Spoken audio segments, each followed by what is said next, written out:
Y hoy vamos a hablar del imperio persa sasánida, ¿vale?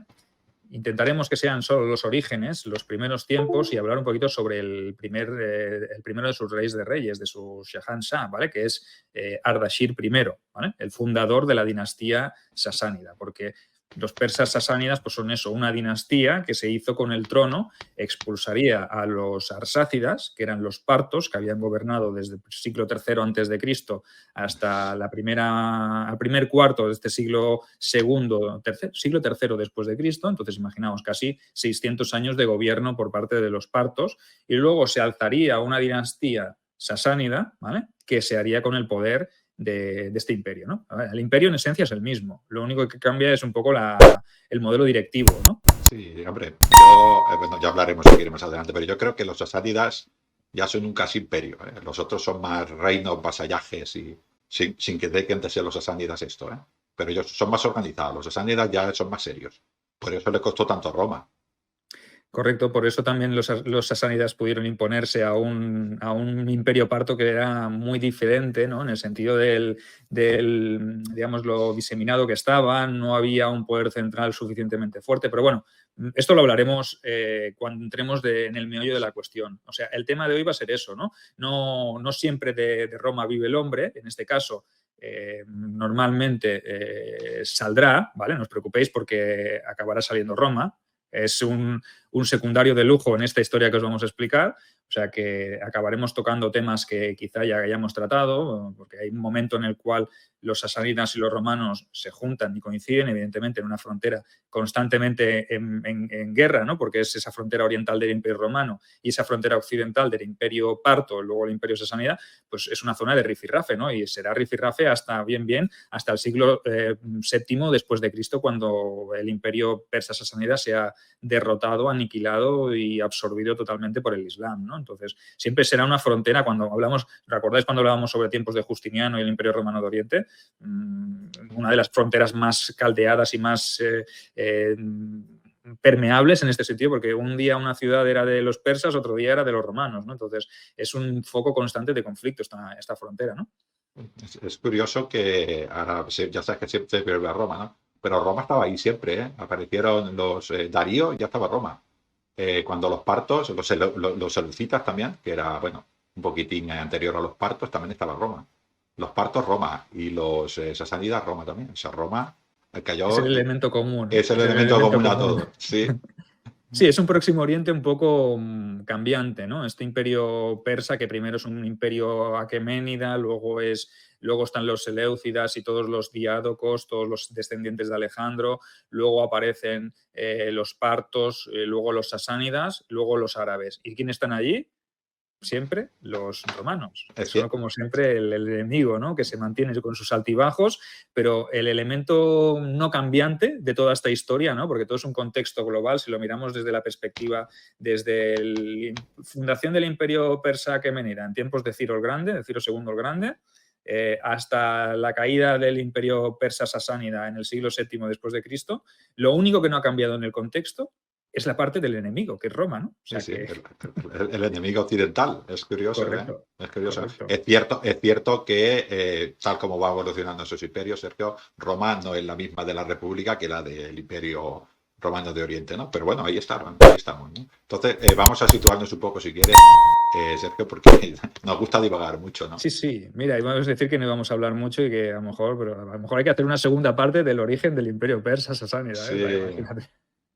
Sí. Yo, un poquitín para introducir el tema, ¿no? Yo me imagino que el imperio sasánida empieza precisamente con la debilidad del imperio anterior, ¿no? Que es el imperio parto. Correcto. No, ese es un momento un poco. Aunque a mí me tachen de sasánida, porque a ver, sí que es verdad que mi último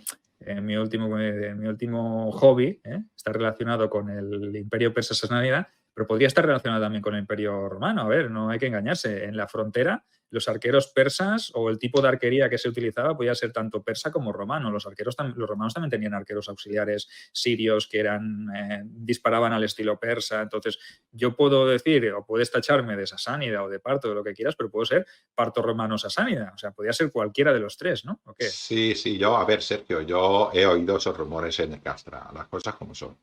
y te he tenido que defender algunas veces porque eres mi centurión.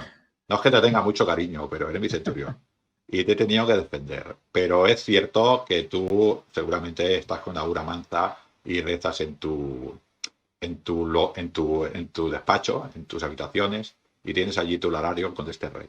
Pero yo te he visto llorando delante del águila. O sea, tú eres fiel a Roma, aunque lleves ese arco parto, para decirlo de esta manera, y la gente pueda sospechar. Pero yo te he visto en la intimidad y te he visto ver con ese orgullo el águila que porto yo precisamente como que Ulises.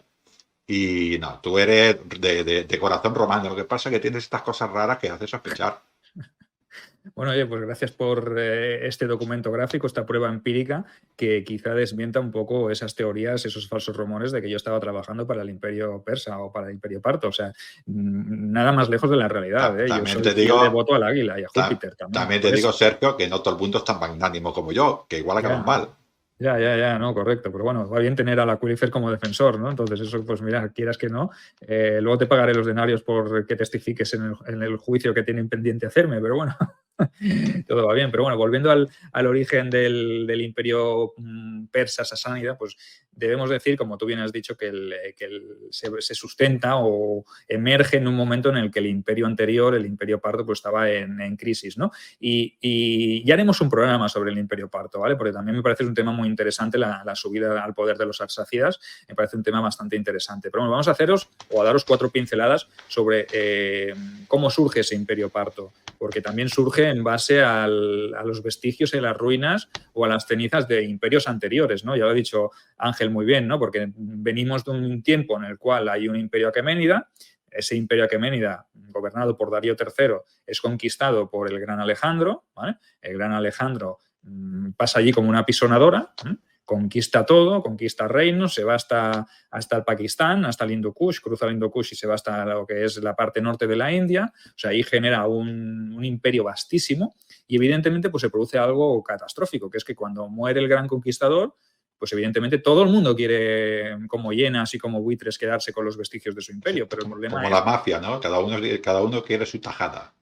Correcto, ese es el problema, pero no existe nadie que sea suficientemente fuerte para gobernar un imperio tan vasto como había hecho Alejandro, ¿no? O sea, no hay nadie tan legitimado como para poderse quedar tanto territorio, ¿no? Entonces, evidentemente, surgen pues los reinos, los pequeños reinos o pequeños imperios de esa fragmentación, sus grandes generales, sus diádocos, sus sucesores. La palabra diádoco es sucesor, significa sucesor. Alejandro, pues en el momento en el que murió, pues estaría bastante jodido como para decir, le dejo el imperio, dicen que dijo, le dejo el imperio al más fuerte. Y bueno, anda que también, vaya frasecita, ¿no? Era Ptolomeo, yo creo que era Ptolomeo. O Seleuce. Ellos se lo quedaron, ¿no? Sí. Ellos interpretaron, ¿no? El más fuerte soy yo, el más fuerte soy yo. Y tú imagínate, con el cadáver ahí todavía caliente. O Y todos los Lisímaco, generales, cada uno se peleó, sí, es verdad. claro, Lisímaco, Casandro, Seleuco, Ptolomeo, bueno, un montón de generales, ¿no? Todos sus compañeros, ¿vale? Sus getairoi, sus amigos, sus generales, se disputaron el poder de quedarse el imperio, ¿no? Evidentemente, pues cada uno se quedó con su fragmento, con su porción, ¿no? Ptolomeo se fue a Egipto, Seleuco se quedó en la parte central de Asia, Lisímaco se quedó Tracia, Casandro se volvió con Antípatro a Macedonia. Evidentemente no vamos a hablar de los diádocos porque es un caos y es un tema muy, muy peliagudo, sí, que daría para vamos... Ríete de la anarquía militar, Sergio. ¿No? Ríete de la anarquía militar, Sergio, con estos Correcto. 4. No sé si lo hablaremos con Richie algún día, con Richie, que es especialista en el mundo heleno, que teníamos pendiente también hablar sobre las guerras macedonias contra Roma, pero a lo mejor quizá algún día le diga eso, ¿no? Yo que sí que sé que en la Biblioteca Perdida estamos tramando algo dedicado a los diádocos, pero bueno, el que tiene que hacer el guión soy yo, imaginaos, y tiempo no es que me falte, ¿no? No es que me sobre, quiero decir. En todo caso, queda el imperio fragmentado. Y de uno de esos imperios, que es el imperio Seleucida, ¿vale? Gobernado por Seleuco, luego vendrá Seleuco II, Antíoco I, Antíoco III, tal. Bueno, llega un momento que emerge una etnia, un pueblo, una tribu autóctona de la parte central de Asia, de ese imperio, que son los partos, ¿no? Que en este caso están gobernados o encabezados por una dinastía que es la dinastía arsácida. Y a eso de mediados del siglo III, ¿vale? Antes de Cristo, empiezan ya a tener sus rifirrafes con los imperios, en este caso con el imperio seleucida, ¿no? que es la que gobernaba esa región, ¿no? Entonces, este Arsaces I genera o hace que el pueblo parto o que la tribu o que el conglomerado de pueblos, porque esto es muy, muy complejo de entender, ¿no? Arrebate cierto territorio a los descendientes de este Seleuco, ¿no? Así que para el año 247 a.C. Ya sabemos que hay presencia y se han hecho con el control estos partos de la satrapía precisamente de Partia y disputan territorios adyacentes a los reyes helenísticos. O sea que imaginaos, ¿no? Hay como un poco de rifirrafe y está la tensión, vamos, que hay fragmentación, hay orificios por los cuales entran los partos y se están afianzando, se están haciendo poderosos, ¿no?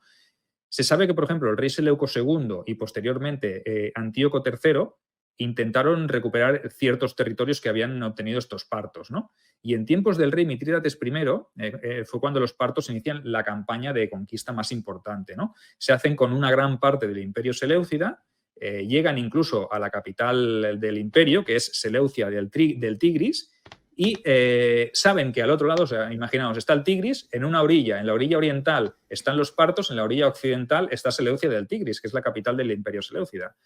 Pero llegan a un acuerdo, una especie de pacto de no agresión, y lo que hacen los partos es, en la orilla oriental, levantan su propia capital, y su capital pues no es otra que la gran Tesifonte. Tesifonte, ¿vale? Te ha salido, estaba un poquitín sufriendo. Ya es que no pronuncio la C, ya voy directamente a Tesifonte, porque es que es más sencillo hacerlo así, ¿no? Has dicho Mitríades, que quizás igual hay que recordar que es Mitríades de Persia, no es Mitríades sí, no es el del Ponto, que si no, que son los famosos, ¿no? Este es un rey importante de los partos, ¿no? Y quizás también recordar, Sergio, que un poquitín para puntualizar, ¿no? Es que los seleucidas eran helénicos. Y estos son partos, son iranios, este nuevo imperio parto. Parece una tontería, pero es importante también a la hora de que la gente entienda un poquitín. Son grupos étnicos diferentes. Evidentemente, los macedonios, en este caso el imperio seleucida es un reino helenístico, ¿no? Es de raíz macedonia, evidentemente habría población irania y de otras etnias, pero sí que es verdad que los partos son un pueblo iranio, ¿no? Entonces, sí que es verdad que estuvieron en su día sometidos a los propios macedonios, a los griegos, ¿vale? Pero luego sí que es verdad que poco a poco, pues a medida que el imperio seleucida se hace más débil, ellos se hacen más poderosos, llegando incluso a crear y a fundar una capital enfrente de la capital del otro imperio. Es que ¿no? Con respeto, con respeto mutuo de momento, sí, ¿no? Sí. Ni que sea al principio diciendo, que os estamos viendo desde aquí, desde la otra orilla del Tigris, que estamos aquí y que sepáis que somos gente poderosa. O sea, imaginaos también, tú imagínate, Ángel, allí los helenos o los macedonios allí mirando desde el otro lado y dices, hostia, están fundando ahí una capital. Y el emperador o el rey, en este caso, diciendo, bueno, no os preocupes, si está el río Tigris de por medio. Ellos sí. Allí, ellos para allá y nosotros para acá. Pues no. Garantías muy pocas, ¿no?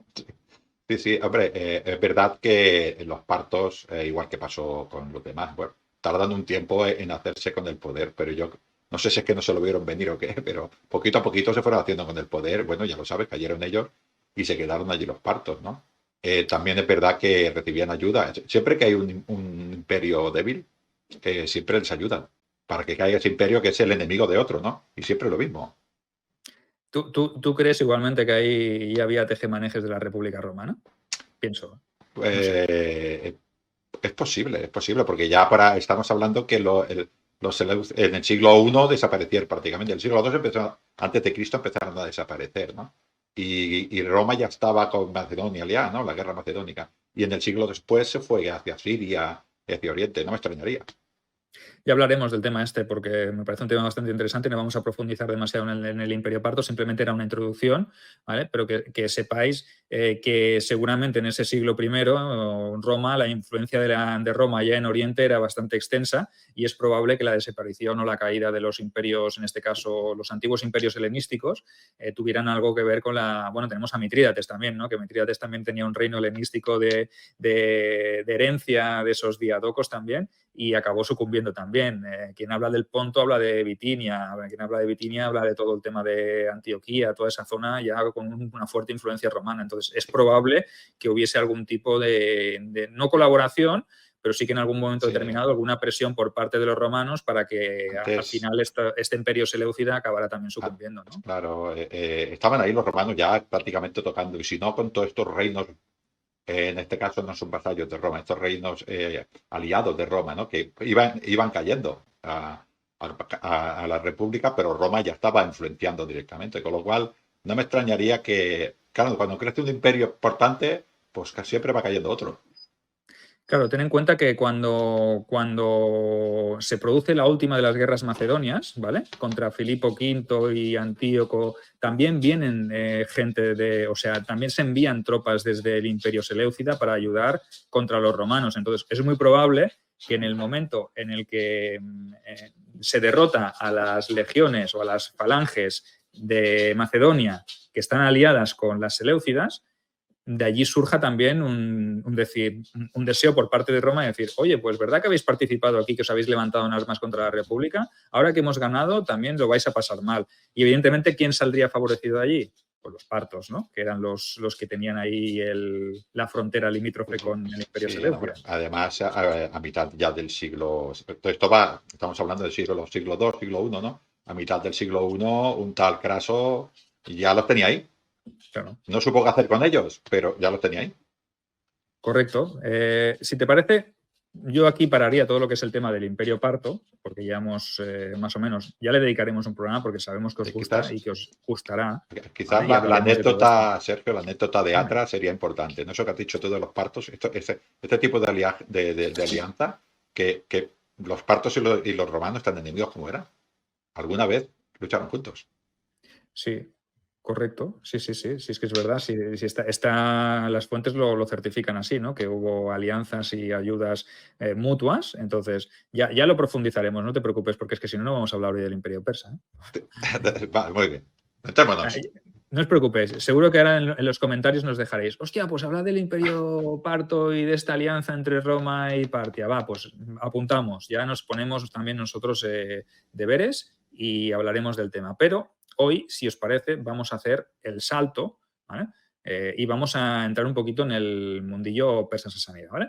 Y es deciros que allá por el año 226 después de Cristo, o sea, imaginaos el salto que estamos haciendo, pasamos del primer siglo antes de Cristo al tercero, a principios del tercero después de Cristo, es cuando la dinastía arsátida, esta dinastía de origen parto, que había gobernado desde tiempo atrás, ¿vale? Fue sustituida por la dinastía sasánida, que se convertiría en la que dominaría los antiguos territorios de la vieja Partia, ¿vale?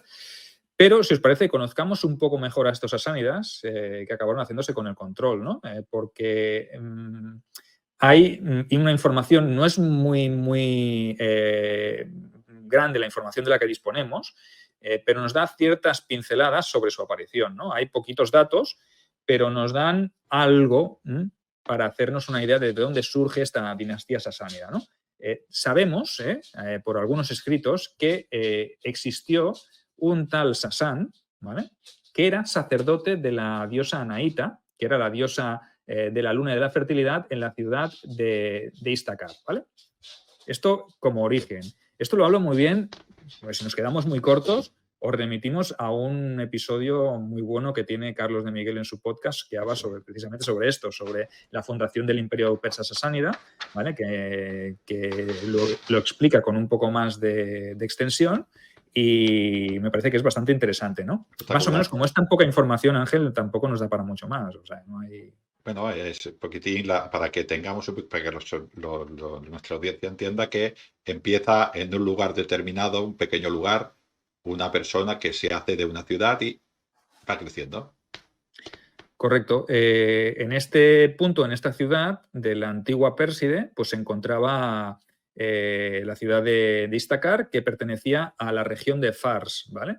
Esta región de Fars pues, está ubicada en la zona más del Golfo Pérsico, digamos, en el origen de la zona de lo que sería el corazón del antiguo imperio persa aqueménida, ¿vale? Y esto es importante, quedaros con esto porque ahora luego más adelante os explicaremos el por qué es importante lo del tema de que esté ubicada en esta región, ¿no? La cuestión fue que este Sasán, este sacerdote, apareció en las fuentes allá por el año 150 de nuestra era, ¿eh? Y su hijo se hizo con el trono de esta región, de Fars, ¿vale? Convirtiéndose en un señor poderoso y que obviamente pues rendía vasallaje al rey de reyes, en este caso al rey Arsácida. Recordad, al rey Parto, ¿vale? Partos arsácidas, sasánidas persas, ¿vale? Ya veremos que luego hay un intento de diferenciación, pese a que todos son un poquito de origen iranio, ¿no? Hay como una mezcla, incluso los propios persas sasánidas intentarán legitimizar su nombre y su procedencia con los reyes aqueménides para darle un poquito de historia al tema, pero bueno, esto no es propiamente romano, ¿no? Porque todos los reyes vienen de atrás y entonces se tienen que buscar su legitimidad en algo anterior y yo soy de alguna manera igual. Ahora yo hablo por hablar, pero tampoco habría mucha, porque estamos hablando de Irán, del actual Irán, y todos estos pueblos salen de allí, así que habría muchísima relación, ¿no? Pero como dices tú, estos reyes, esta nueva dinastía, se tienen que legitimar en algo anterior. Correcto. Entonces, pasamos una generación más y llegamos al nieto de Sasán, de ese sacerdote de Anaíta, ¿vale? Un muchacho llamado Artashir o Ardashir, ¿vale? Que sería quien se alzaría contra el rey Artabano IV, el último de las Arsácidas, ¿vale? Y ya que hablamos del Imperio Parto, pues damos un poquito una pincelada para que sepáis que la monarquía parta, pues, o el sistema de gobierno de este Imperio Parto, pues en estos momentos en el cual Ardashir se eleva con el poder e intenta desafiar, bueno, no es que lo intentes, que desafía al rey Artabano IV, en estos momentos pues la dinastía parta es bastante frágil, ¿no? O sea que, ¿por qué es tan frágil? No sé, Ángel, ¿tú qué crees? ¿Qué opinas? Hombre, yo opino porque se basaba en esto, es como todo. Si los nobles de alrededor veían, las familias nobles de alrededor veían un rey débil y la fuerza, ellos eran los que tenían los soldados y ellos eran los que tenían su gobierno de cada satrapía, de cada uno de los reinos, y al fin y al cabo el rey era uno de ellos, pero con muchísimo más poder, muchísimo más prestigio, pues lo fue perdiendo, ¿no? Aparte de todos los enemigos exteriores, ¿no? Y yo creo que eso se lo harían, ¿no? Y en este caso, los sasánidas, en este caso, eran unos vasallos más de este rey, pero olieron que esto no iba bien. Era una organización muy parecida, con sus diferencias, ¿no? A la época feudal, en la cual estos nobles le dan al rey los soldados, ¿no? Y la fortaleza del rey es la capacidad que tiene él de convencer a los nobles de que le den soldados. Como un protovasallaje, sería como unas mesnadas, ¿no? O sea, los nobles de las grandes familias, de las mejores y más importantes, pues eran los que proporcionaban los ejércitos o los hombres que formaban luego el ejército del rey, ¿no? Pero en teoría el rey Arsácida, en este caso Arsaces IV, no tenía, y Artabanes IV no tenía tampoco un poder o una fuerza por sí mismo que fuera capaz de sobreponerse o de imponerse a los nobles, porque si todos los nobles se unían y formaban sus grandes ejércitos y se ponían de acuerdo, si le disputaban el trono, pues ríete tú de las intrigas de la anarquía militar, ¿no? Por eso digo, además, que como dices tú, las fuentes son muy difíciles no nos explican muchas cosas, pero sí que dejan mucho a ver que las usurpaciones o que algún noble de estos se opusieran contra el rey era bastante habitual, con lo cual las guerras civiles o el tener que enviar recursos a zona en el límite del imperio para poner esto también era normal, con lo cual todo esto te va debilitando también. Y si además le sumas a los movimientos fronterizos que estaba haciendo Roma, porque en ese momento, recordad que es el momento sigue siendo un momento de expansión para Roma. Estamos en la dinastía de los Severos y es justamente en este momento cuando Caracalla organiza su expedición, que monta una gran expedición en Oriente pues, para luchar contra los partos, ¿no? Y realmente sí que sucede lo que sucede, ¿no? Porque Caracalla... ¿Qué oportunidad perdida, Sergio? ¿Qué oportunidad correcto. perdida? Es que hubiese sido un muy buen momento para Roma si hubiese decidido atacar a los arsácidas, pero claro, a veces piensas, está Artabanes primero, Artabanes IV ahí en medio, ¿no? Y dice, hostia, por un lado me vienen los romanos con Caracalla, pero sé que tengo ahí los nobles que están cuchicheando, que están confabulando y a la mínima que yo cometa algún desliz, se me van a alzar por un lado y me van a entrar los romanos por el otro. Entonces es una tesitura complicada Sí, también, ¿no? Incluso además, intentó pactar con matrimonios, me parece. sí, Artabano, yo me imagino que siendo como era persa, conocía el carácter persa y él olería que tenía mucho peligro dentro, con lo cual no debería dormir mucho este rey. No, correcto. Y además, la fortuna quiso, en este caso, la fortuna de Aura Mazda, quiso que en este caso Caracalla pues muriese asesinado pues, por Macrino, por el prefecto del pretorio, en toda esa conjura, etcétera, etcétera. Pero Macrino tampoco aprovechó la ocasión, quizá no estaba bien informado, porque en lugar de atacar y de asestar un golpe terrible, también quizá pues porque los soldados tampoco le reconocieron, las legiones se echaron un poco atrás, evidentemente hay muchos factores que desconocemos, ¿no? Pero sí que es verdad que en algún momento determinado Macrino pacta con Artabano, ¿no? Y pacta una retirada, ¿no? Una paz que para el rey parto le va de maravilla, ¿no? Porque realmente ya es algo de lo que no se tiene que preocupar. Y quieras que no, pues los romanos en este caso a mí me parece que no supieron aprovechar la oportunidad. Quizá la red de espionaje no funcionó muy bien, no había tanta información, o la conjura, esa intriga por parte de Ardashir estaba como un poco en la sombra, ¿no? Pues se mantenía lo más oculta posible para que el rey persa, el rey parto no sospechara, ¿no? Porque también No es sé, yo complicado. creo que el rey Parto tenía problemas, pero Macrino también, con lo cual estaban bastante entretenidos los dos, Uh-huh. porque creo que dura un año, ¿no? Sí, sí, sí, tampoco es que duró, no sé, fueron meses. O sea, que luego ya el propio Imperio Romano empezó con sus propias intrigas internas, ¿no? Y la caída o el paso de esta. Bueno, porque no, luego vendrían también Heliogábalo, Macrino tendría problemas. O sea, el propio Imperio Romano bullía también en conspiraciones y en asuntos internos. Quizás es lo que dices tú, Sergio. El Imperio Romano estaba con todos esos conflictos internos que conocemos un poco mejor, con usurpaciones y guerras. No se podría llamar tampoco guerras civiles porque no era todo el imperio, pero que tenía que estar gastando recursos para la estabilización del imperio, pero los partos estaban igual, con lo cual no tenían tiempo para matarse entre ellos. No, correcto. Es que hay conocimiento por las fuentes de que uno de los hermanos del propio Artabano IV, ¿vale? Le disputó el trono. O sea, que quería quitarle el trono, ¿no? O sea, para fiarte de la familia. O sea, luego tienes a tus nobles que también están en pie de guerra y, bueno, aquello también era un lío tremendo. O sea, que centrarse en Roma en aquel momento pues también era un poco complicado, ¿no? Y además, luego te enteras de que tienes ahí al Ardashir ¿no? Que está aprovechando la situación convulsa para desafiar al rey, o sea que es complicado. Imaginaos, ¿no? Ese noble de Fars, ese descendiente de Sasán, que además destacó por ser un gran militar, un gran genio administrativo y un organizador, que eso también es muy, muy importante, ¿no? Pero bueno, debéis saber pues, que este Ardashir, que sería el fundador del imperio persa sasánida, se convertiría también en una pesadilla para Roma, no solo para Artabano. Una vez quitado de en medio a Artabano, afianzado su poder, que le costaría lo suyo también, porque no es una cosa que se hace de la noche a la mañana, pero sí que es verdad que tanto Ardashir como su hijo Sapor, ¿vale? Serían, podríamos llamarles el azote de Roma, ¿no? En el sentido de que fueron crueles, fueron duros rivales y asestaron golpes letales a las legiones también, en un momento también de crisis para Roma, evidentemente. Supieron aprovechar y jugar muy bien sus cartas. Por eso digo que es un genio, ¿no? Este Ardashir. Sí, Ardashir, sí. Además es, como dices tú, que fue creciendo. Yo me imagino que los nobles de alrededor esto lo tenían que volver a repetir. Los persas esto lo tenían que oler, ¿no? Es un tío que supo estabilizar el imperio, ¿no? Y luego, como dices, una vez que se empezó a hacer grande, azote para Roma, el Ardashir fue duro para Roma, pero bueno, todavía los romanos podíamos respirar un poquitín. Lo del hijo, vamos, duele, lo del hijo duele. Hoy hablaremos Solo del solo en padre. teoría de Ardashir, ¿vale? Intentaremos, porque lo de Sapor yo creo que nos dará para un programa o para dos, porque el paso de Sapor, que ya lo hemos nombrado alguna vez hablando con Carlos de Miguel en los directos que hemos hecho sobre el ocaso de Roma, aparece bastante Sapor y aparece también en contacto con Roma, ¿no? Porque realmente es un momento bastante complicado. Pero bueno, volvemos a Ardashir, ¿vale?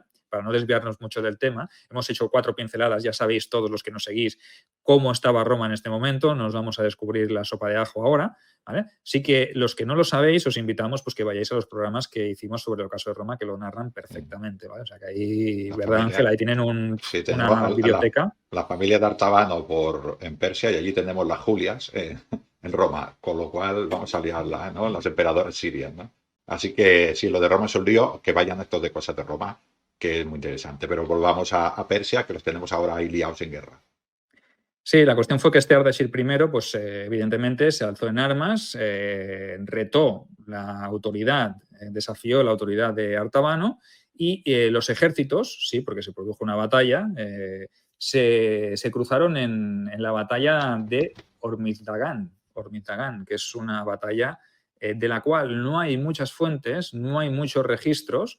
Lo que sí que sabemos es que fue decisiva, en la cual Ardashir venció al ejército de Artabano y sus nobles, ¿vale? Ardashir evidentemente no estaría solo, seguramente también contaría con el apoyo de algunas familias, ¿vale? Y aquello fue pues como una guerra civil en toda regla. Aquello fue pues nos llenamos la boca de guerras civiles entre romanos, pero ojo con esta, ¿eh? Sí. Este tipo de guerras aquí entre persas, también entre partos, también debió ser durísima. Aparte, no nos llegan, no han llegado hasta el día de hoy fuentes que nos hablen de los registros de cantidad de efectivos ni de número de bajas. Lo que sí que es verdad es que deducimos, por el tipo de ejércitos que tenían los partos, y en este caso los sasánidas, que serían grandes contingentes de caballería y de caballería arquera. O sea que imaginaos, ¿no? Además sería, yo quiero imaginar, luego repetiendo de fuentes, pero yo quiero imaginar que el rey vería la amenaza y llevaría muchas tropas, y el otro que vería, o los nobles que apoyaban al rey de reyes, ¿no?, del imperio sasánida, también Ardashir, también le darían mucho poder porque estarían doliendo el cambio de régimen, ¿no?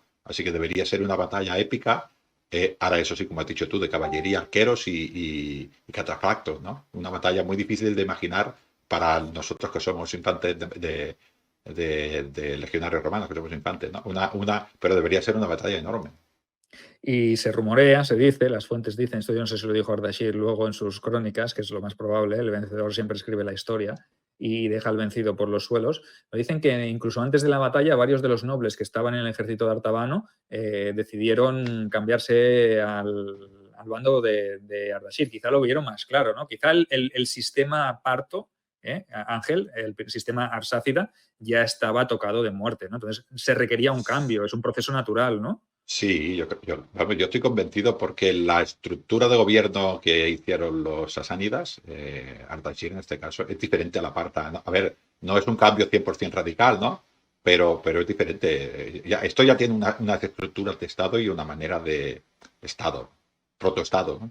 Y los partos no eran así, eran prácticamente reinos unidos por un noble más fuerte. Correcto. Entonces, sí que es verdad que en las mismas crónicas de Ardashir nos dice que él mismo venció al rey arsácida, Artabano, en un combate cuerpo a cuerpo.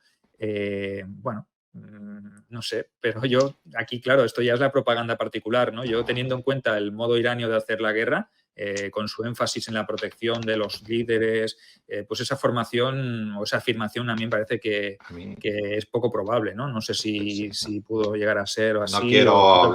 No quiero hablar mal de Ardashir, pero me suena mucho a la publicidad que hacían los faraones, ¿sabes? Esta de no solamente he acabado yo con el régimen, sino que yo he acabado con el rey. Es publicidad pura y dura, creo yo, ¿eh? Ahora es épico, eso sí.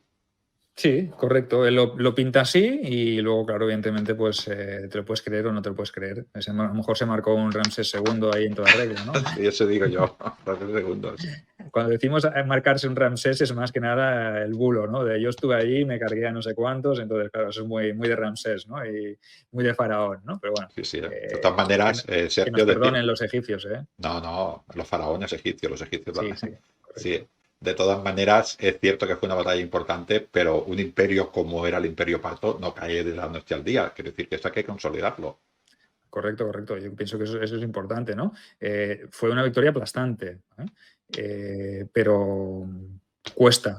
Entonces, él tiene luego, en este caso, Ardashir, tuvo un trabajo arduo luego, porque hay que rehacer las estructuras o provocar ese cambio, ¿no? Y ese cambio, esas transformaciones, pues ya sabemos todo lo que pasa. Nos pasa a nosotros en la vida cotidiana que un cambio banal y sencillo nos cuesta una barbaridad asumirlo en determinadas circunstancias, pues imaginaos un cambio de modelo global de un gobierno, de un imperio tan grande como era el imperio parto, que pasa a ser el imperio persa sasánida, pero Ángel, es difícil. Tú eres un parto, un noble parto, y te viene Ardashir y te dice, a partir de ahora las cosas se van a hacer así. O peor, o mucho peor. Quiere decir que yo tenía una posición de poder dentro del imperio arsácida, dentro de los partos, y ahora vienen los sasánidas, ¿y dónde me voy a quedar? ¿En qué situación? Ya me huelo que voy a quedar en una situación inferior, no me interesa este imperio, con lo cual no lo quiero y me opondré. Y si consigo juntarme con 4 como yo, pues nos opondremos. Y esto es lo que le pasó a él, como pasa en todos los imperios, ¿no? La familia que va a ser desplazada, pues se opone. Y la familia que va a ser beneficiada, pues se apoya al nuevo régimen. Correcto. Y esto es lo que pasó, pues estuvo la friolera de 10 años guerreando con todos esos nobles aún rebeldes o, digamos, reacios al cambio. Durante 10 años le costó, pero también sabemos que los reyes arsácidas o los descendientes de los reyes arsácidas llegaron a pactar incluso con los romanos, ¿vale? Buscando la ayuda de Roma para frenar el ímpetu de Ardashir. O sea, que no es una cosa de la noche a la mañana, sino que es complejo, ¿no? Tenemos un cambio de modalidad que te hace peligrar tus posiciones de poder y de comodidad, ¿no? Sobre todo para los nobles, ¿no? Evidentemente que para el pueblo llano, quizá que te pongan a uno, que te pongan a otro, pues a lo mejor no notas tanto la diferencia, porque te van a estrujar a tributos y a impuestos igualmente, tanto el uno como el otro. O sea que ahí sí que es verdad que habrá una serie de remodelaciones, ¿no? A nivel tributario, fiscal, etcétera, etcétera, que quizá pues para eso Ardashir era consciente de que si quería ganarse el favor del pueblo, pues oye, tenía que también ser más benevolente que lo que habían sido los partos con el pueblo. Yo entiendo que esa es una medida bastante lógica, por lo menos al principio. No sé qué opinas tú. Sí, yo veo yo creo que Ardashir quiso hacer un imperio un poco más cohesionado a lo persa, ¿no? Porque tampoco, pero todo esto de dejar a los reinos nobles, a sátrapas nobles de familias nobles, esto le era muy peligroso y él intentó cambiarlo, ¿no? Creo que también potenció mucho la religión siendo politeísta, pero la religión a Udamanza también, ¿no? Como religión de Estado para cohesionar un poquitín. Quiero decir, estas cosas se quiso lo que has dicho antes, ¿no? Decir que nosotros venimos ya directamente de los aqueménidas, ¿no? De Darío y compañía. O sea, intentó consolidar un imperio y darle una identidad propia sasánida, ya no persa ni tal, sino sasánida. Nosotros somos sasánidas y somos así y nos organizamos. Hizo unas estructuras de Estado para cohesionar también. Quiero decir que sí, él lo hizo conscientemente, ¿no? Además era un buen militar y lo quería demostrar, ¿no? Ahora, ¿qué pasa con esto? Lo que llegó al poder por las armas, ¿no? Y necesita legitimarse siempre. Correcto, ¿no? Y lo que hizo también él es decir, nosotros somos persas, somos de la antigua Pérside, pero es que los sasánidas no eran originarios tampoco de allí, sino que era un poco un conglomerado de tribus, de pueblos de origen irán, incluso estepario, que se habían asentado en esa zona. Entonces, él lo que buscó es, he llegado al poder, como tú bien dices, he obtenido el poder en base a una guerra. ¿Vale? Entonces, cuando tú obtienes el poder en base a una guerra, pues tienes que buscar pues como diría, tu Eneida particular, ¿no? Muy bien, Entonces has tienes que dicho legitimarte, ¿no? Virgilio, Entonces, Virgilio.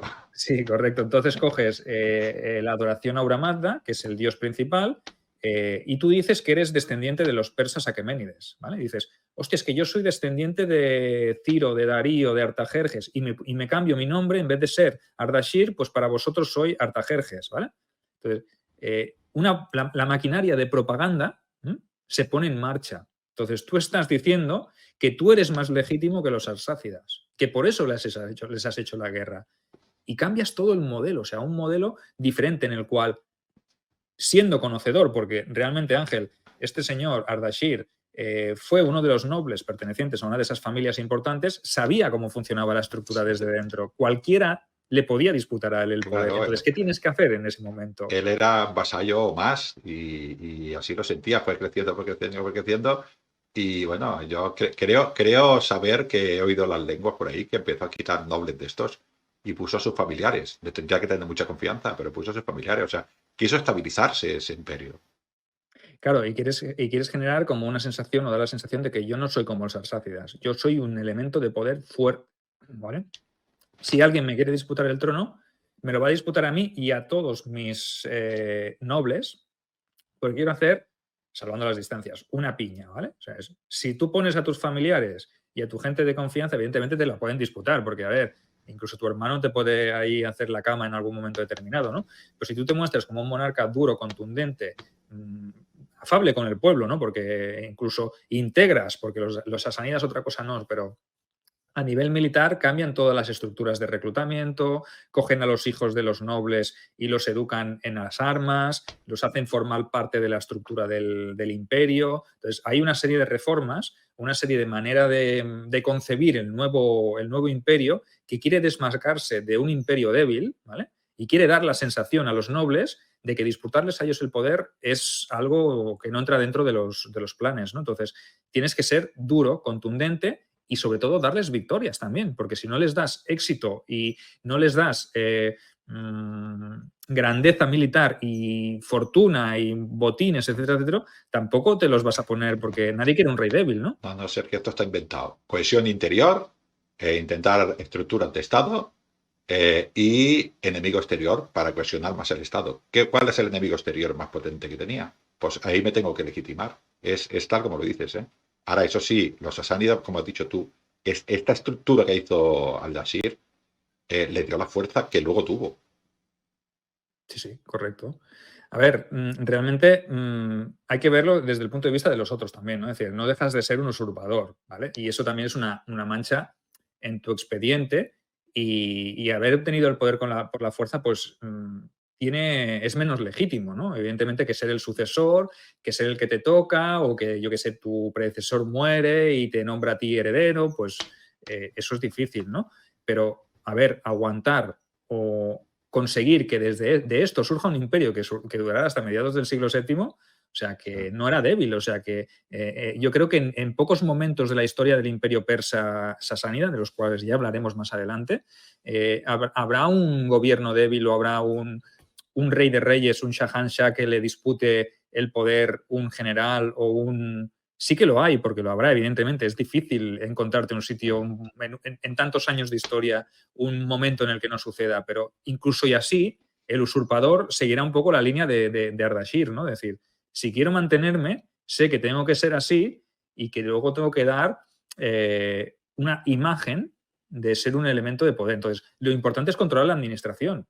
Yo pienso que eso es importantísimo. Si yo soy el que controla todo y no delego en otros nobles, yo a esos nobles no les estoy dando el poder. Todo pasa por mí. Sí. Y eso es lo que quería Ardashir, que todo pasara por él. Sí, esto creo que es la gran diferencia. El anterior, los partos eran reinos que se gobernaban ellos mismos y en determinados momentos, cuando este rey necesitaba sus tropas, se las daban, pero eran reinos, como el que dijo, independientes, ¿no? Esto no funcionaba así. Sí que tenían su cota de poder, pero el poder central, el poder de rey, era potente y abarcaba, ya hemos dicho, hasta la religión y la administración del Estado. Esto es muy diferente de una cosa a la otra. Correcto. Y una vez te afianzas relativamente en el poder, acabas con esos enemigos, podríamos decir, más visibles, porque hay enemigos que siempre son menos visibles, evidentemente, pero siempre están ahí confabulando. Entonces, para dar o rizar el rizo, lo que tienes que hacer es demostrar que vales para serlo y obteniendo victorias. Y yo pienso que es importante. El campo de batalla es simplemente pues, el espejo sobre el cual se van a reflejar todas tus gestas, ¿no? Entonces, cuanto más potente eres... Mucho me temo que quiere decir que la Partia se le quedaba pequeñita, ¿no? Al Bashir y se había de extender hacia el Mediterráneo, ¿es lo que nos quieres explicar? Hombre, irte para Oriente, más a Oriente, yo sé que los partos lo habían hecho, ¿no? Con otros reinos y habían absorbido pues a toda la gente de la Sogdia, de la Bactria, incluso más allá del Hindu Kush, ¿no? Y ha habido pues conflictos, ¿no? Pero aquí Ardashir sabe también que el Imperio Romano en este momento es un imperio en crisis, ¿vale? Hombre. Es un imperio en... Imagínate, Sergio, para poner un poquitín... Caramelito. Sí, imagínate que yo soy Ardashir, rey de reyes... Tienes más pinta tú de Ardashir que yo, con esas barbas y esa melena. Pudiera ser, sí. Soy rey de reyes, he salido de Fars, de una región del actual Irán, me he ido haciendo grande, me he hecho con el imperio y miro a Oriente y me encuentro a un niño en el gobierno del Imperio Romano. Es que es un caramelito. Correcto. No, es que es lo más... Es lo que haría yo, lo que haría cualquiera de vosotros, ¿no? Aparte, tú estás fuerte, estás afianzado y ¿por qué no vas a ir hacia Occidente, ¿no? O sea que es el movimiento natural de las cosas, ¿no? También es verdad, os he comentado antes que los descendientes de los arsácidas se habían mantenido, se habían quedado en la región de Armenia y estrecharon lazos con Roma. Evidentemente sabían que aún tenían alguna opción o alguna oportunidad y dijeron, oye, pues mira, quién sabe, a lo mejor esto de Ardashir, pues ayudándonos Roma, pues podemos derrocarlo y podemos volver a recuperar el poder legítimo que es nuestro, ¿no? De los descendientes arsácidas, ¿no? Este hombre se ha venido aquí por las armas. Bueno, pues sabemos que en la antigua ciudad de Hatra, en Armenia, que jamás había sido controlada por los romanos, pues admitió una guarnición de legionarios, ¿vale? O sea que era un punto candente y los propios habitantes, en consenso con los gobernadores y con los arsácidas, dijeron, va, pues ponemos aquí una guarnición romana para defender este punto ante un eventual ataque de los persas, ¿no? Y ese ataque pues llegó en el 229, ¿no? Después de Cristo, hubo un ataque potente que esa guarnición pues pudo repelerla, ¿no? Que mira, que eso no es que sea fácil, ¿no? Pero realmente sirvió de algo, ¿no? Poner esa guarnición allí. Entonces la situación cambiaba por estado de necesidad. ¿Quién iba a decir que unos pocos años atrás que romanos y partos iban a aliarse? Y ese es el momento, ¿no? Este es el momento que es crucial, ¿no? Que choca un poco, ¿no? ¿No te llama a ti un poco la atención? A mí se lo preguntan a Craso y se lo echan a Craso o Marco Antonio, que también se llevó una excepción allí, no tanta como Craso. No, es difícil de entender, pero el enemigo de mi enemigo, ¿sabes? Es mi amigo, ¿no? Y allí aguantaron lo que pusieron. Es cierto que Ardashir, a Atra la ciudad se le resistió, pero hizo lo que quiso para los alrededores, ¿eh? O sea, se llevó un botín enorme este hombre.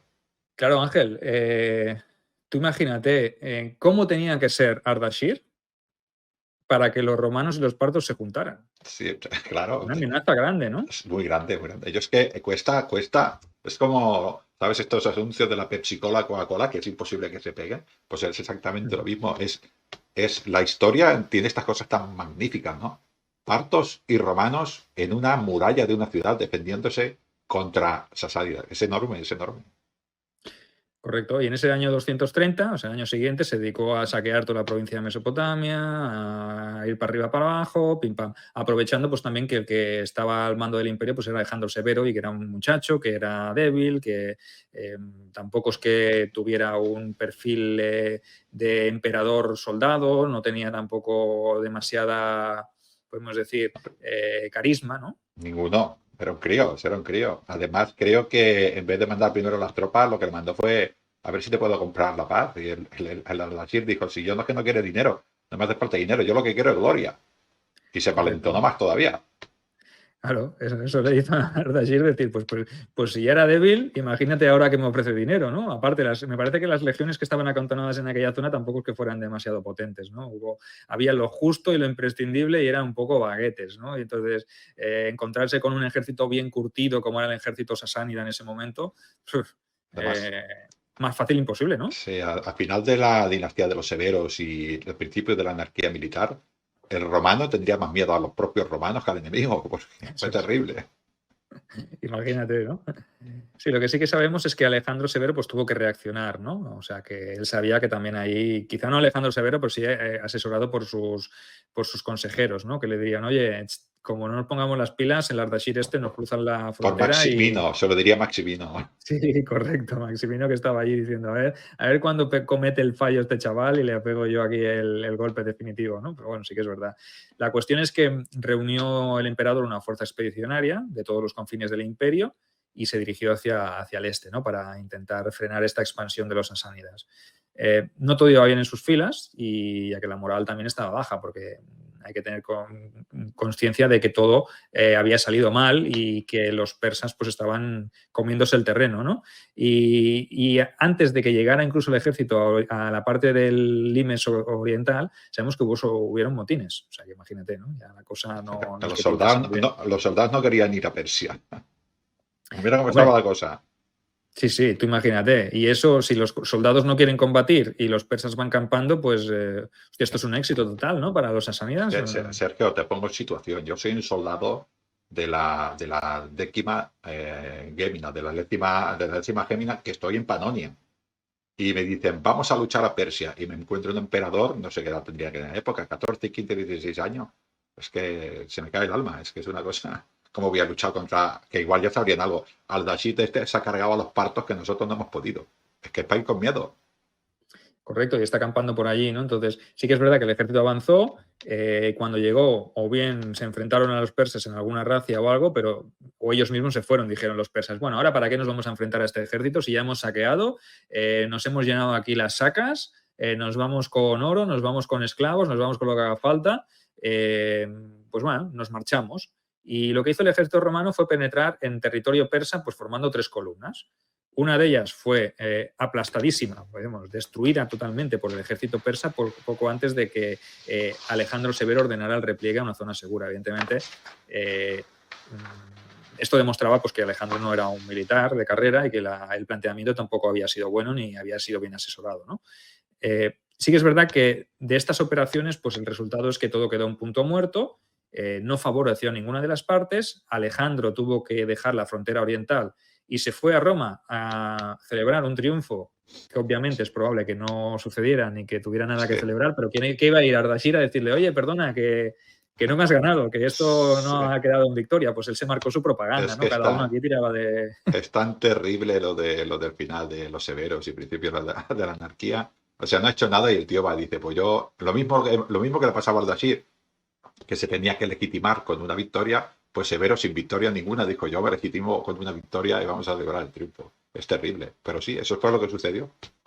Correcto. Y Ardashir, por su cuenta, pues lo que hizo fue licenciar a sus tropas, dejar que cada noble recuperara sus contingentes, pero es que los nobles de Ardashir se fueron con el sabor, con el buen sabor de boca, ¿no? De haber vencido. Es la diferencia, ¿no, Ángel? Claro, todo el botín. Este no sé si hizo un triunfo en Cetifonte o no, pero este se llevó dinero, seguro.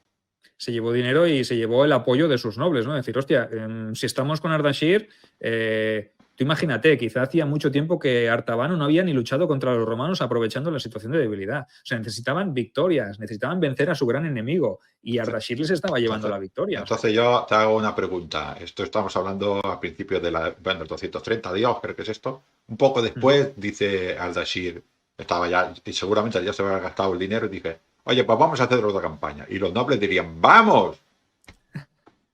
¿O no?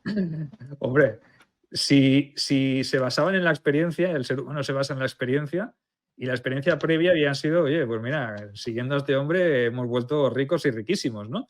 Entonces, en el 236, lo que hace el rey es volver a lanzarse contra Mesopotamia, ¿no? Y en aquella ocasión, pues, se lleva en campaña a su hijo y al que sería su sucesor, a tu gran amigo, a ese nombre que te molesta tanto, que cada vez que te suena por la noche te despiertas entre sudores, ¿no? Urticaria me sale cuando no nombres urticaria. Es que, además, piensa que yo creo que el sistema sasánida, que sería heredero del parto, este sí que sabía lo que pasaba en Roma, ¿no? Y si estaba con Alejandro Severo en Roma había poco prestigio, después de Alejandro Severo ya es terrible y este no era... Sabía que tenía muchísimos problemas y sabía que era la ocasión de atacar. Correcto. Y aquí Sapor, o Shapur, como es en persa, Sapor I, acompañando a su padre, pues el ejército, sabemos que el ejército persa tomó las ciudades de Carras, de Nisbis y de Edesa, o sea, 3 ciudades muy importantes para Roma, ¿no? Y Alejandro Severo pues ya no era el emperador, sino que había sido asesinado y en su lugar pues ya estaba el legado del Rin, aquel Maximino, el gigante tracio, ¿no? Del que ya os hemos hablado también en el ocaso de Roma, ¿no? Este estaba ocupado pues con lo que tenía en el oeste, pues... tenía sus historias, tenía que afianzarse, tenía sus problemas, sus usurpadores en África, en Italia. Entonces, evidentemente, pues para él el último objetivo en este caso eran los sasánidas y era el frente oriental. Bueno, y es lo que te decimos, es que los sasánidas sabían que era el momento ideal para hacer todo esto. Es que llámales tontos, pero para mí, ¿entiendes ahora que admire un poco más a los sasánidas? No, sí, yo entiendo que admirar. Sí, no, sí, yo sí que entiendo. Son un imperio interesante, ¿no? Y además que sabía lo que hacía y cuando atacaba, porque sí que es verdad que cuando empezaron esa campaña teníamos a Maximiano aquí dando vueltas, pero cuando acabó ya había otros emperadores. No sé si había 4 o 5 más en Roma, los gordianos, los senadores aquellos que pusieron. Se atacaron en el momento adecuado, hicieron mucho daño en Oriente, pero mucho daño. Correcto. Y con esa situación de inestabilidad, pues sabemos que para el año 240 el que gobernaba en Roma era Gordiano III, que era un niño también. Recordad, habían estado Balbieno Pupino, habían estado, que eran los senadores, había estado Gordiano I, Gordiano II, que le habían disputado a Maximino el Tracio, o sea que Sí, sí. imaginaos, ¿no? Había un popurrí que eso hace que en el 240 pues, los persas digan, hostia, pero esto que los romanos que están haciendo aquí, o sea, esto es una invitación de pasen y vean, ¿no? Pasen, vean, saquen y vuélvanse a su territorio sin problema, ¿no? Porque les dejaron el paso franco y de nuevo se lanzaron. Esto sería como Black Friday para un sasánida. Que hay oferta. Sí, pues sabemos que en el 240 tomaron la ciudad de Hatra, el antiguo baluarte de los arsácidas. Recordad aquel punto en el cual se habían unido romanos y arsácidas y partos en unos años antes solo, en el 230, 231, imaginaos. En ese momento, en el 240, Hatra cae bajo el poder de los persas sasánidas, ¿vale? Pero algo había cambiado también en el imperio persa, ¿vale? ¿Qué pasa, Ángel, en este momento en el imperio persa? No, pues pasa lo peor para Roma, que es que muere Ardashir, que ya era malo, y queda en el imperio algo peor, que es Sapor, ¿no? Que ya hablaremos de él en otros programas, ¿no? Este cambio vuelve a pasar otra vez, Sergio, es más o menos lo que le pasó al padre, ¿no? El padre empezó de cero, es verdad que Sapor no empieza de cero, ¿no? Pero Ardashir empieza como vasallo en un reino pequeño, en una ciudad importante, pero que no tenía nada que ver con la grandeza del imperio persa. En aquel caso era el imperio parto. Empieza a crecer, a hacerse grande, se tiene que ir legitimando, tiene que hacer estructuras de Estado, se tiene que hacer grande. Vence, acaba con el imperio parto, hace su campaña, la primera campaña contra Roma, Ardashir, luego hace su segunda campaña contra Roma y viene el primer heredero, ¿no? Que es Sapor. Claro, el primer heredero no solo tiene que justificar a su padre, tiene que legitimar a su padre, tiene que legitimar su dinastía y se tiene que legitimar él, ¿no? Y todo esto tenemos a Roma peleándose, ¿no? Ya sabemos quién va a ser su carnaza. Esto va a ser la Week Friday, no el Black Friday, no un viernes. Toda la semana fue para Sapor.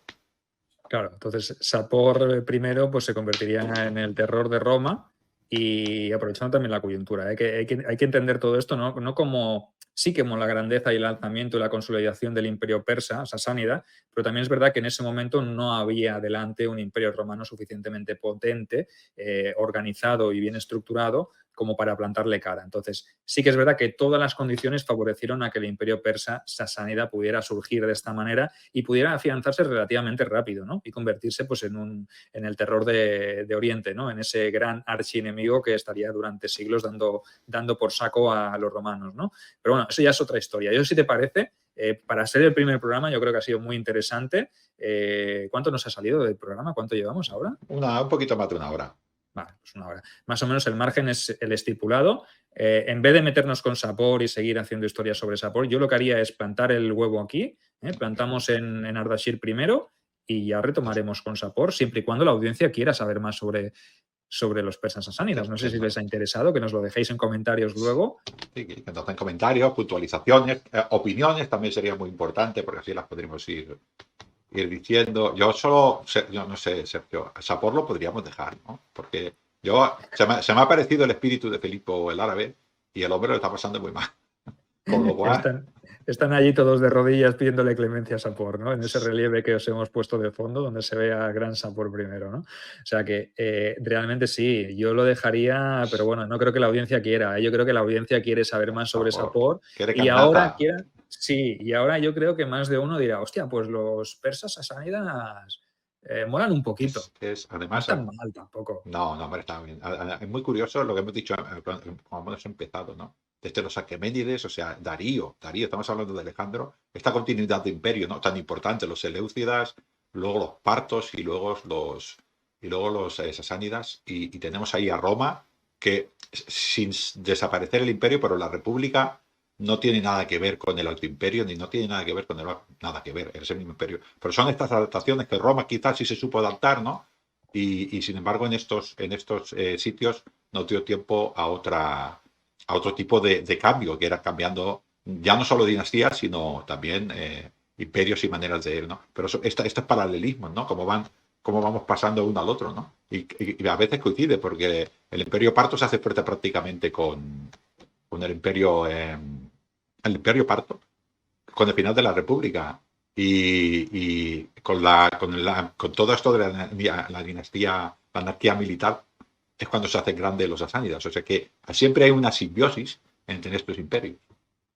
No, y ten en cuenta que sí, que parece que como los grandes surgimientos de estas dinastías o de estos imperios corresponden, como tú dices, con momentos de crisis del enemigo, ¿no? Es como aprovechando el decaimiento y la decadencia de uno, florece el otro, ¿no? Entonces se produce como una simbiosis, tú lo has dicho, ¿no? Luego, al final, cuando hablemos, porque yo creo que esta saga del Imperio Persa Sasánida va a ser larga, ¿vale? Vamos a tener mucho de qué hablar. Va a llegar hasta tiempos tempestuosos en el sentido de que llegaremos hasta el final, intentaremos llegar hasta el final y luego, al final, haremos, si te parece, una valoración de qué hubiera pasado. Haremos la ucronía, pero al final, La ¿vale? Más o Ucrania, menos sí, ya claro. más de uno sabrá por dónde voy, ¿no? Pero qué hubiese pasado, sí, ya lo haremos al final cuando podamos hacer un análisis global de la situación, ¿vale? Pues son muchos siglos, contad que es desde mi primera mitad del siglo III hasta mitades del siglo VII después de Cristo tenemos a los sasánidas ahí, ¿vale? Con sus altibajos, con sus más y sus menos, pero sí que es verdad que hay un choque constante con un enemigo común que es Roma, ¿no? Y Más. habrá otros enemigos, evidentemente, pero ya haremos la ucronía al final, ¿no? Es que no quiero avanzarme, porque me acaba No, de venir no, ahora a la cabeza y podría hacerla ahora, pero no, no, pero creo que los necesitan saber más nuestros es videoyentes. importante entender este concepto, ¿no? Que también es cierto que nosotros decimos que el Imperio Sasánida crece cuando Roma está, digamos, peor, pero quizás Roma está también mal porque crece el Imperio Sasánida. Quiero decir que es en ambos sentidos. Esto es importante, o sea, una cosa no quita la otra. ¿Qué es más importante? ¿Qué es primero el huevo o la gallina? ¿No? ¿Qué es primero la decadencia de uno o el surgimiento del otro? ¿Influye una cosa en la otra? Esto no lo podremos dictaminar ni lo podremos saber con certeza, ¿no? Evidentemente es un campo de estudio muy amplio y, por desgracia, las fuentes que tenemos sobre el Imperio Persa son muy son muy pocas comparadas con las que hay respecto al Imperio Romano, ¿no? Entonces, ahí tenemos cierta desventaja. Entonces, lo que tenemos a día de hoy, sobre todo para hacer el análisis del Imperio Persa Sasánida, es muy residual comparando con todo lo que ha llegado hasta nosotros del Imperio Romano, ¿no? Quizás si nos fuéramos a una biblioteca en Irán, en Siria o la parte de territorio en Armenia o lo que fuera, ya a lo mejor encontraríamos algo, pero lo dudo mucho, porque realmente... Quizás, Sergio, es una cuña que creo que es importante decir, ¿no? El imperio, todos estos son imperios, también son civilizaciones, no solo es civilización la romana y la griega, ¿no? Hay que entenderlo así. Y tienen tanta importancia como tienen, quizás no ha influenciado tanto en Roma, ¿no? Pero tienen tanto valor como lo tuvieron la griega o lo tuvieron la romana, ¿no? Y creo, esto yo lo digo así, aunque luego yo siempre soy muy de broma y soy muy pro romano y digo estas cosas, ¿no? Sí que, y antes te he hecho la broma, ¿no? Sí que son lugares que nos han dado muchísimo origen. Estoy segurísimo que muchas cosas de las que pasaron a los sasánidas influenciaron luego para que el Imperio Romano pasara bajo imperio. Estoy convencidísimo. Con lo cual, son civilizaciones muy potentes y muy importantes. Quizás a la cultura oriental no nos ha llegado tanto, pero históricamente son muy importantes. No, evidentemente nosotros tenemos la visión occidental, ¿no? Europeacentrista, ¿no? Que le llamamos, de que todo lo vemos como si fuera Europa o la parte de Occidente la única parte del mundo que ha tenido historia y civilización, ¿no? Entonces este es un craso error, ¿no? Cometer un craso error, Sí. porque realmente la historia es global. Mira tú los chinos, Japón, el imperio persa, los imperios iranios, ¿no? Entonces, a partir de ahí hay muchísima información, los grandes reinos en la India. O sea, nosotros creemos que todo es Roma y somos romanocentristas, ¿no? Que el orbe es Roma y el imperio romano, pero evidentemente hay mucha más historia y Sí, pues, trataremos en la medida posible, pues, de haceros llegar esa enfocando. información en base a lo que hay, ¿no? Porque Sí, tampoco sí. es que tengamos acceso a todas esas Por fuentes. No eso, sabemos hablar persia, ni iranio, ni... no, sí, es difícil, ¿no? Por eso yo, o nosotros, Sergio, siempre decimos romanización y no, o sea, romanizar y no civilizar, ¿no? Porque ya estaban, a los persas no había que civilizarlos ni a los egipcios, ni a los griegos, ni a los dacios.